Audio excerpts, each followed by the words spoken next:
Hi everyone. ఈరోజు మనం LCM and HCF సంబంధించిన ఫ్రాక్షన్ బేస్డ్ క్వశ్చన్స్ ఏ విధంగా సాల్వ్ చేద్దామో చూద్దాం.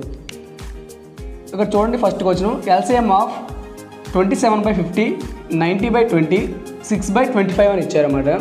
సో ఇలా ఫ్రాక్షన్ ఇచ్చినప్పుడు ఏం చేయాలంటే ఎల్సిఎం కావాలంటే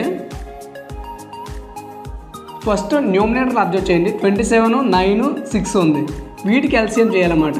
LCM of న్యూమినేటర్స్ divided by HCF of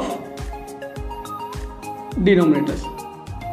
okay, so మనకి ఫ్రాక్షన్లు ఇచ్చినప్పుడు ఏం చేయాలంటే మీద ఉన్న మాటలకు ఎల్సిఎం చేయాలి, కింద ఉన్న డినోమినేటర్కి ఏం చేయాలి, హెచ్సిఎఫ్ చేయాలన్నమాట. ఈ విధంగా చేస్తే మనం టోటల్ యొక్క ఫ్రాక్షన్కి ఎల్సిఎం అయితే ఫైండ్ అవుట్ చేయొచ్చు. ఓకేనా? మరి ఆల్రెడీ మనం నేర్చుకున్న ప్రీవియస్ క్లాస్లో ఎల్సిఎంని ఎంత ఈజీగా క్యాలిక్యులేట్ చేయొచ్చు అని చెప్పేసి.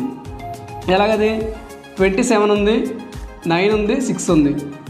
అలాగే కింద హెచ్సిఎఫ్స్ కావాలి కాబట్టి మనకి 50, 20 అండ్ 25. ఎల్సిఎం కావాలంటే ఏం చేయొచ్చు? హయ్యర్ నెంబర్ బేస్ చేసుకుని చేస్తాం. మనం ప్రీవియస్ క్లాస్లో నేర్చుకున్నాం. హయ్యర్ నెంబర్ 27 ఉంది. 27 9లో 6లో క్యాలిక్యులేట్ అవుద్దా? క్యాన్సిల్ అవ్వదు. మరి దీన్ని డబల్ చేయండి.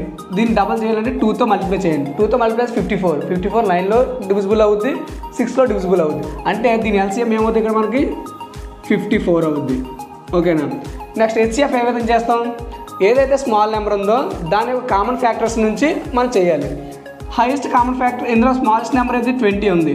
సో 20కి ఫస్ట్ కామన్ ఫ్యాక్టర్ ఏమో 5. అవును కదా? సో 5లో డివిజిబుల్ అవుతుంది. చూడండి, ఇది ఇక్కడ హెచ్సిఎఫ్కి మనం ఏదైతే స్మాలర్ నెంబర్ ఉందో దాన్ని బేస్ చేసుకొని చేసుకుంటాం.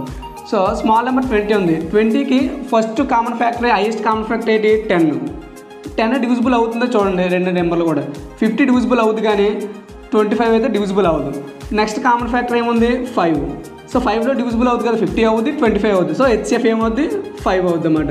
సో ఇలాంటి ఒక ఫ్రాక్షన్ ఇస్తే దాన్ని ఎంత ఈజీగా మనం క్యాలిక్యులేట్ చేయొచ్చో చూడొచ్చు అన్నమాట ఇక్కడ. ఓకేనా? నెక్స్ట్ చూడండి, సెకండ్ ప్రాబ్లం. హెచ్సిఎఫ్ ఆఫ్ 4/9, 10/21, 20/63 అని ఉంది. ఇలాంటి ఫ్రాక్షన్ ఇచ్చినప్పుడు మనం హెచ్సిఎఫ్ ఏ విధంగా ఫైండ్ అవుట్ చేయాలి అంటే HCF is equal to, so ఇందాక మనం ఏం చేస్తాం?